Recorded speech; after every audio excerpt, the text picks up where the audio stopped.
Welcome everyone. Today's video, we're going to give you a little bit of a care guide about the Canna lily. So without further ado, let's get into today's video. The Canna lily is a herbaceous perennial, meaning it is hardy, but it drops down to the floor every single year and it grows back from the base. Now, depending on where you are in the world, depending on where you are in the UK and what your garden is like, some people actually plant these out with great success. What they do is they put a little bit of bark or mulch over the top to keep the heat in once everything's died down, and then they'll re-emerge again in spring when the time's right. For me here in Staffordshire, I haven't done that. I have actually dug these up, put these in pots, and I've put them in a frost-free shed in complete darkness, and they just regrow in the springtime. So it's just something to bear in mind. What happens with these is they tend to rot off in the real wet weather because they die back to like a bulb or a corm. Now, correct me if I'm wrong, you guys in the comments, let me know. Is it a bulb? Is it a corm? I'm not sure. I do have several different varieties in my garden, and I do the same with all of mine. All of mine get planted out in the garden so I can enjoy the actual bloom throughout the year. Not only that, it's a little bit easier maintenance. With a pot, you can absolutely keep them in a pot, but you've got to keep on top of your watering and your feeding and things like that. Whereas if you go into the ground, sometimes you may miss the odd day watering and the ground will take care of that, right? So let's talk a little bit about deadheading. Let's talk about how we can get some lovely flowers on these, because they are very different.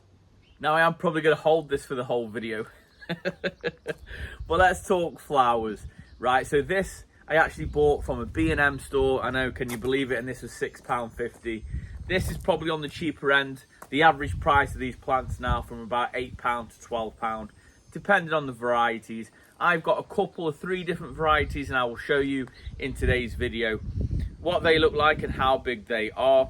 Now, the one great thing about buying out the shops this time of year is you'll buy them with the flower on, whereas I dare say in your garden, certainly in my garden, they're not quite in flower just yet, as they're still putting on a decent amount of growth. So, as always, the advice I give you, the more dead heads you take off these flowers, the more flowers you will actually get. Now, they are a little bit different to deadhead, because what tends to happen is the outside layer of the flowers will actually die off first, and you just simply pull them off. Now, just look at how beautiful this particular variety is. So this variety is called Red Golden Flames, and obviously you can see why. But just here, let's see if we can put this one down, we've got a dead flower just there, and they just simply pull out very, very easily of the main leader. And you know when they're ready to come out, because the actual ones which are in full bloom, give them a bit of a tug and they won't come out. So let's just turn it round and show you another one. Just hiding behind a bit of a leaf here. Again, it will pull straight out. Really important that you keep on top of this job, and this is for 2 reasons. One reason is it will keep it flowering for longer. So if you keep on top of it, it will just keep concentrating on flowering, and it won't concentrate on going to seed, because you can actually save the seeds off here, which is a really good tip, and I tend to do that later on in the season. But the other thing is, with the UK summers, sometimes we have a bit of a wet spell or a wet patch, if you like.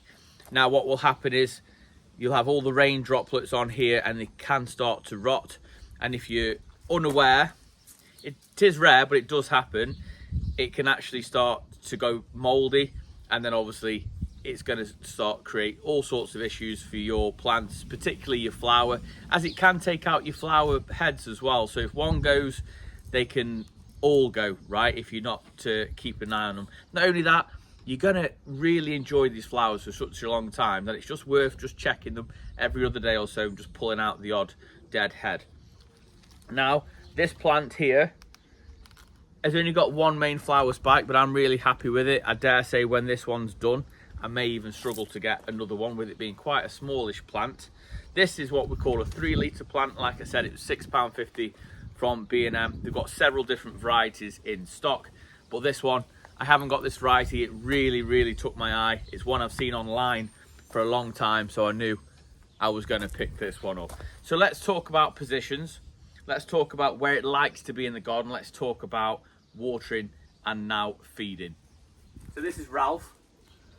This is my big Brugmansia. I bought this from Shropshire a few days ago. A really lovely guy called Ralph.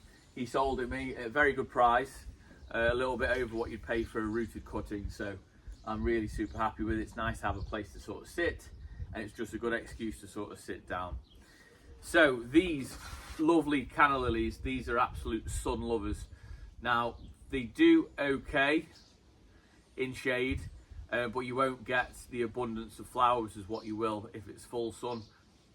They are absolutely a sun loving plant. Part sun is okay, full sun is best.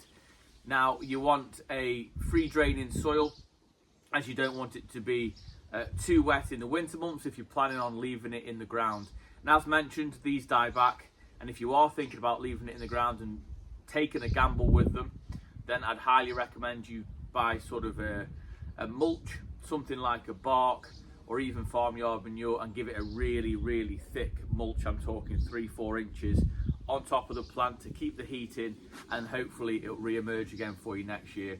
I will be digging mine up. I'm very lucky. I've got an outhouse with my garden, and I've cleared it out, and in the winter I just have things like my gingers and canna lilies. So as I grow my collection, that is definitely something that I want to use to do that. So let's talk about feeding. So these will need feeding every single week. So I will use a seaweed feed. You can also use a Tomerite, something like that. They do exactly the same job. Now what I tend to do with mine is every year I buy one big bucket of chicken manure, and I use that for the garden for lots of growth. And I also buy 2 to 3 bottles of the seaweed feed.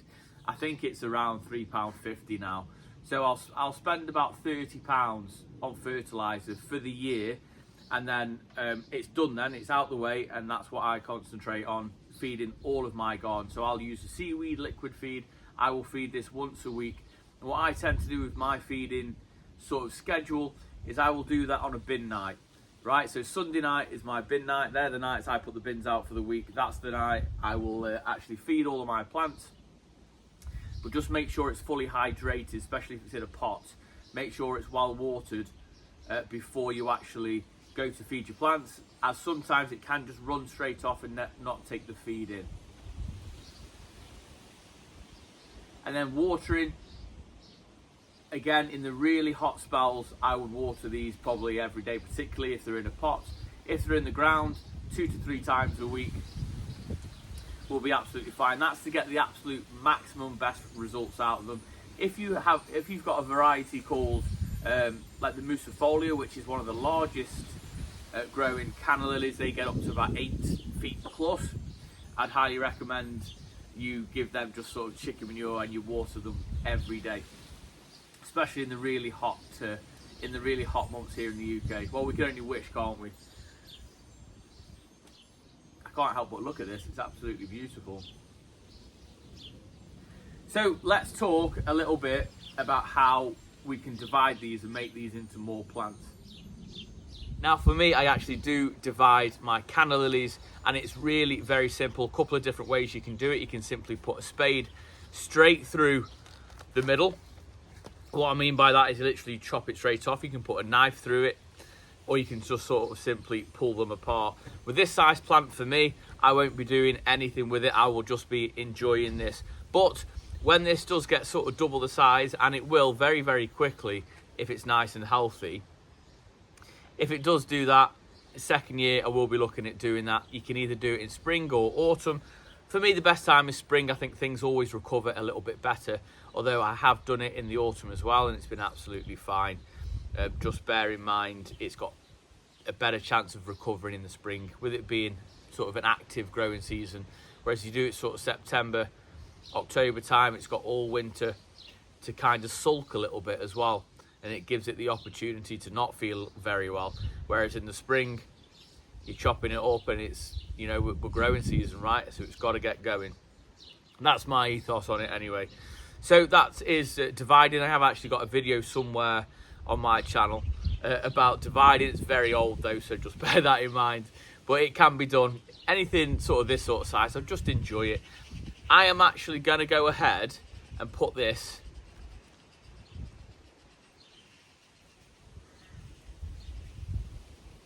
next to my tree fern. Now, I was thinking about putting it in a pot. I was thinking about getting it on the patio with me where I sit in my newly sort of seated area, but I'm going to stick to what I said. I'm going to keep all my canna lilies in the garden. I do feel that you get better results from them. I had a coleus plant that's been eaten alive by the slugs, eaten alive that much that it's completely disappeared now. So I've got a little bit of space next to my tree fern, and my tree fern is in full sun as well, so this will be absolutely perfect for this. I'm excited because this little bed is really coming on. It's a brand new bed that I did just a couple of months ago. I had to dig out some concrete and put it in, a little bit of hard graft after a long day at work, but this is really going to add to it. And of course, I always talk to you guys about it, a plant has a best face, so that is what I will be seeing. I won't be seeing the back side of it where you don't see the flower. So bear that in mind when you do your planting as well. So not to alarm you too much, but there is a thing called Canna virus, which is a virus that sits within the tubers, and it does ruin your actual plant. And unfortunately, what it can do is it can ruin your whole collection if you're unsure what it looks like. Now, for me, this plant looks really healthy. It's not going into a bed that's got other canna lilies in it, so I'm going to sort of keep it separate, if that makes sense.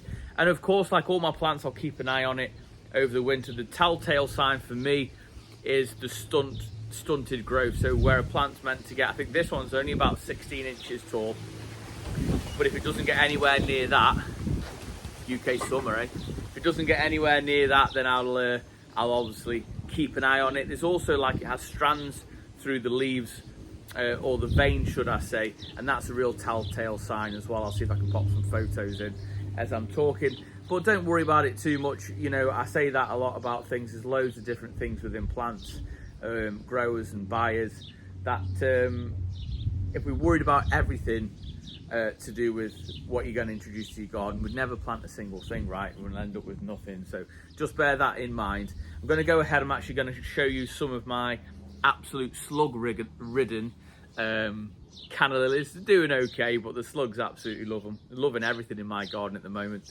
And I'll show you some what's in my garden and looking pretty happy. No buds yet, but I'm excited. They normally come later on in summer, so it's nice to have this flower now. I'm going to show you that.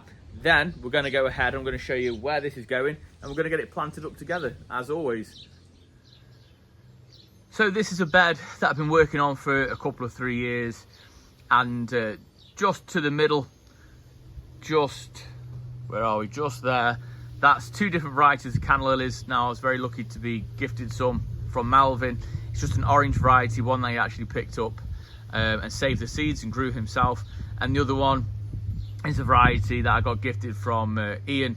Ian, thank you very much. This variety is called Wolf Song. It's a beautiful variegated variety, but again, the slugs are loving it. I'm going to give you a bit of a closer up now. My orange one got to about 8 feet last year. I know it's in the middle of the bed, but I'm hoping the riciness behind it gets even bigger.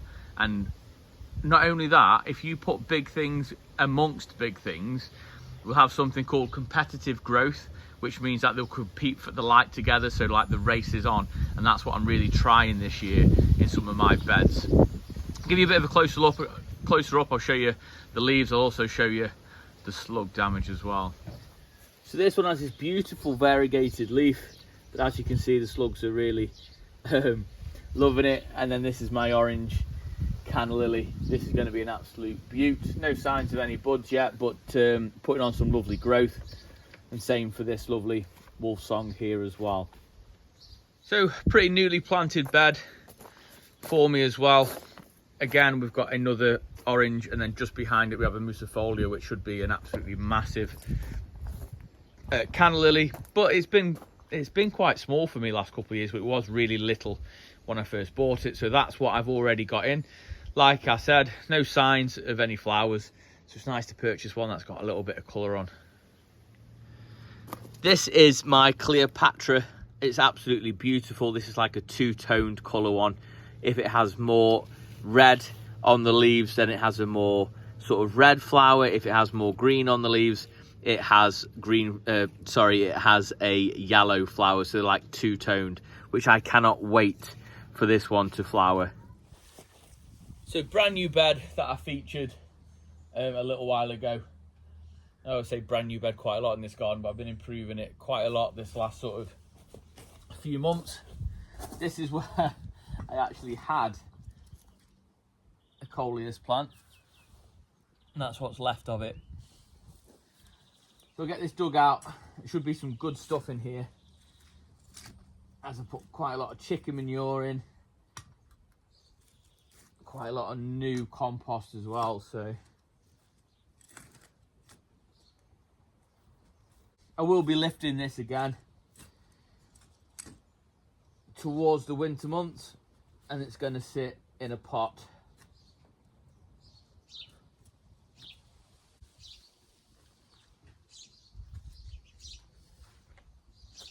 As mentioned, it's got a best face.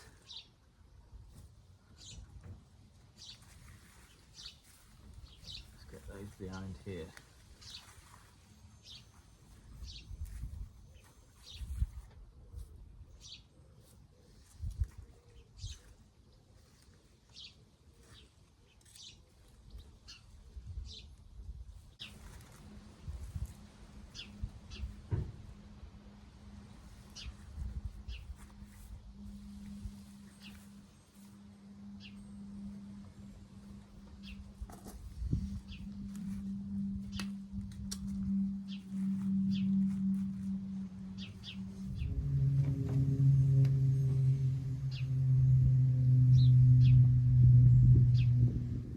So I'll give this a really good watering in, and as mentioned, maybe 2 to 3 times a week I'll give it a good soak. I do water my tree fern quite regularly, so it will get a lot of spill off from that, but that's absolutely fine in the summer months. And yeah, I'm really happy with it. I think it's added a real nice splash of colour into this brand new bed. Really happy with the way the garden's sort of going this year, so hard work starting to pay off. There we have it. I hope you enjoyed this Canna Lilly video. It's been a while since I've done one. If you did enjoy it, then please do give it a big thumbs up, as it really does help the channel out, and drop a comment down below, as it helps share it out to others who love gardening just like we do. Until tomorrow, I'll see you in the garden. You take care.